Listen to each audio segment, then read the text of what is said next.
morning, I'm Abhidesh Shrestha. Let's begin with the top stories. Preparations at full swing for Indian Prime Minister Narendra Modi's Nepal visit. Disputes emerge within CPN-UML camp regarding languages to be used during civic reception.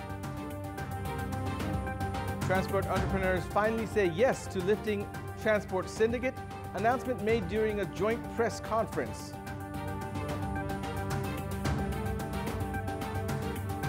Italy's coalition-building talks fail, leaving the country facing fresh elections or a neutral caretaker government until the end of the year. And newly elected ANFA President Karma Chiring Sherpa appoints Indraman Tuladar as the ANFA General Secretary, a working committee formed to finalize the dates for the A Division League. Let's begin with the latest national political updates.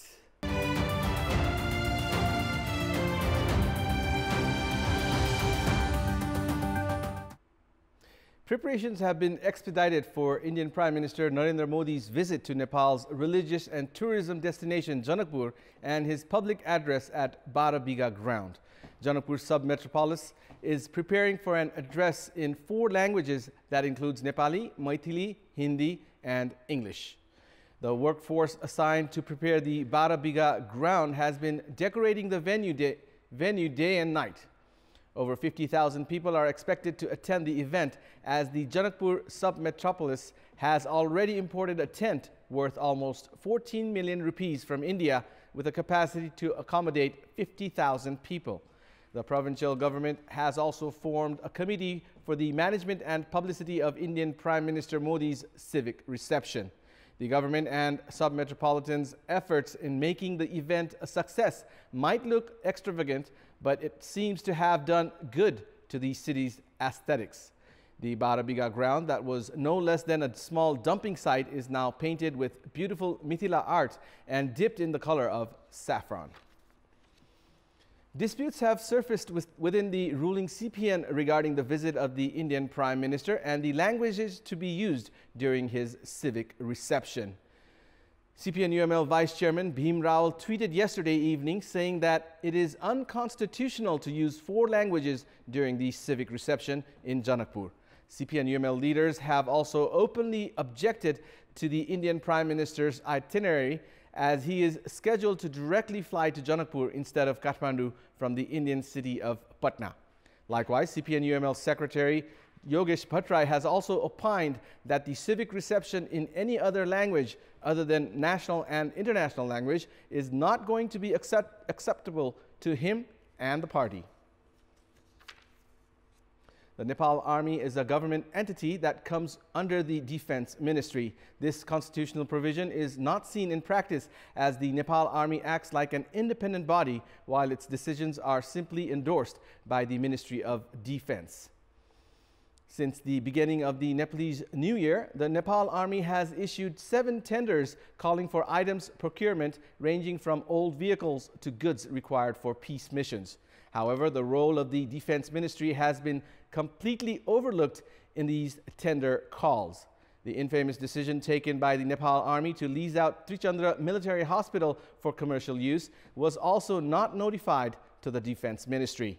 Likewise, the Nepal Army has also been carrying out tender calls on the purchase of helicopters, arms and ammunition, dresses, edibles on their own.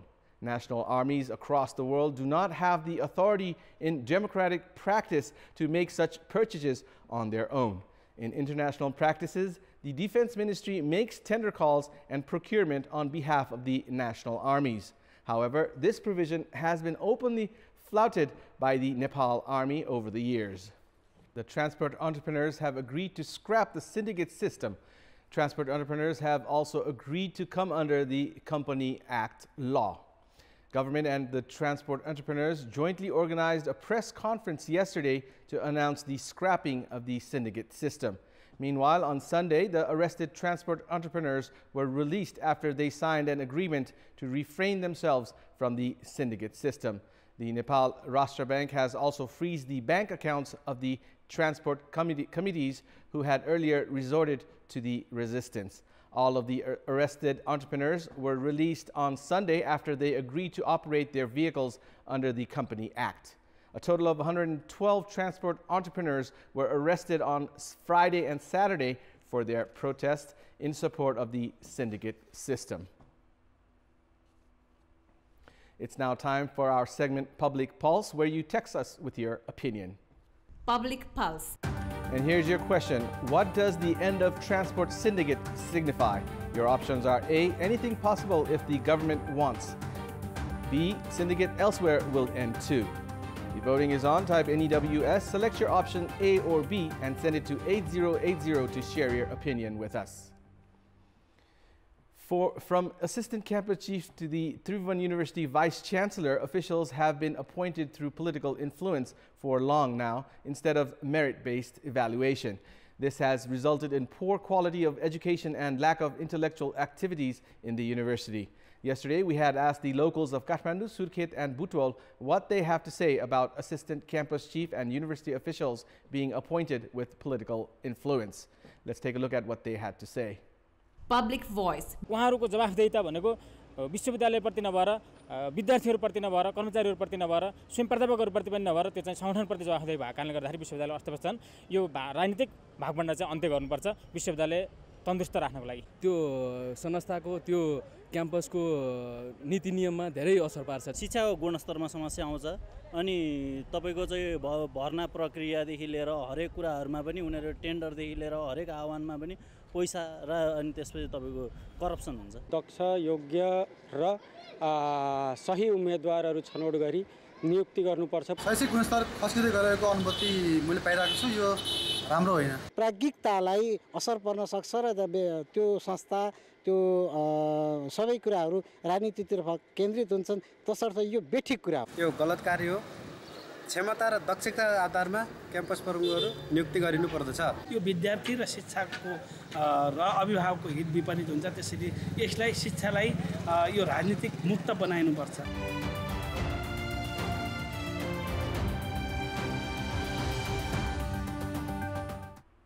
It's time now for the international update.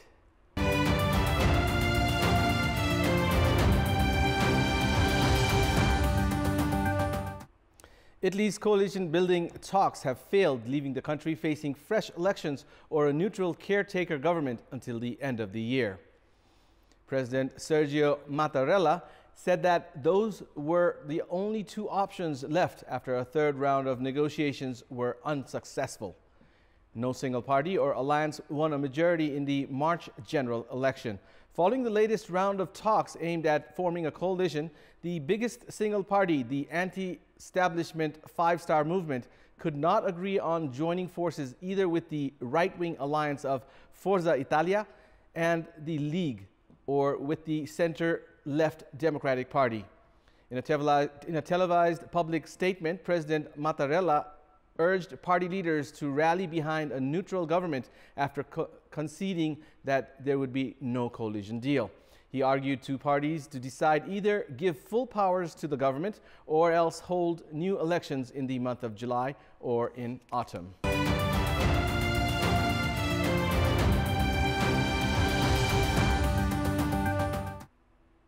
Despite the construction of Bhairawa International Airport being on the right track, the airport's exit route has yet to be finalized as it involves permit from the Indian government.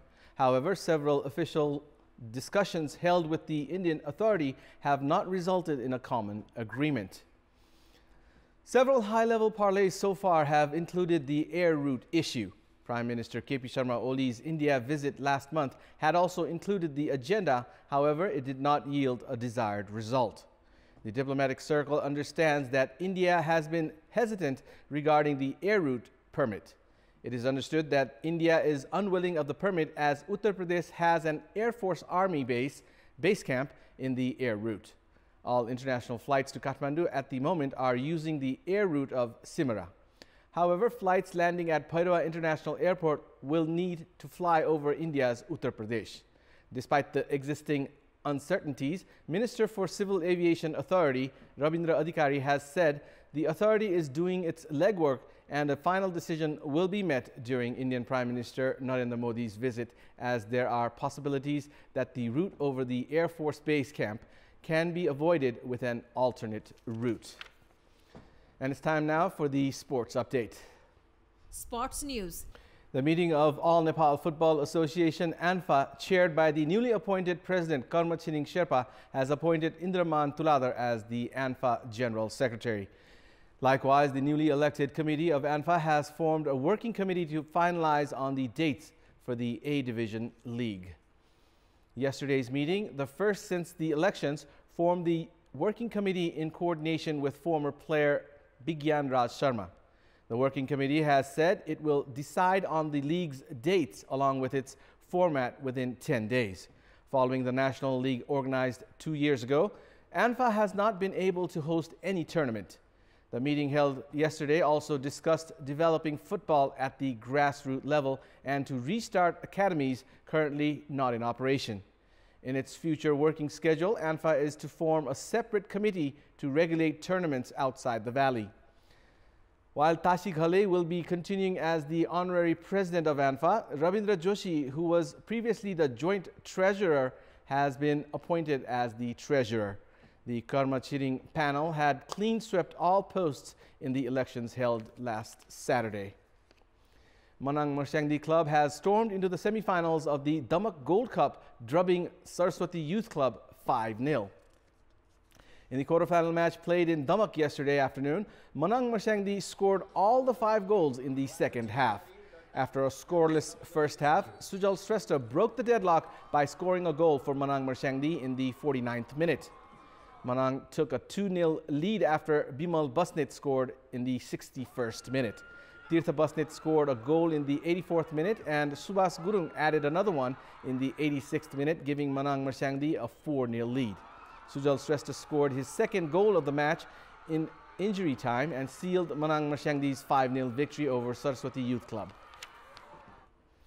Former world number 1 Novak Djokovic has hinted of regaining his form following an impressive performance in his first match at the Madrid Open. Serbian tennis star Djokovic secured a straight-set victory over Kei Nishikori of Japan in the first round match of the tournament, 7-5, 6-4. It was the first time since June last year that Djokovic won against a player ranked in the top 20s. The victory will aid in boosting the morale for Djokovic, who was in poor form recently following injury. 12th seed Djokovic will next take on Kyle Edmund of England. Djokovic, since returning from his injury, had failed to reach the quarterfinals of the tournaments he participated in since January. Djokovic had crashed out from the initial phases of Barcelona, Monte Carlo, Miami, and Indiana Opens. Sunrisers Hyderabad defeated Royal Challengers Bangalore by 5 wickets and still lead the Indian Premier League table.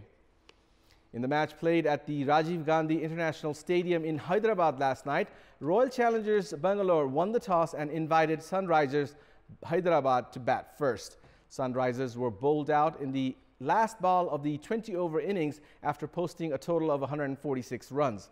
Sunrisers skipper Kane Williamson scored 56 runs off 39 balls, which included 5 fours and 2 sixes.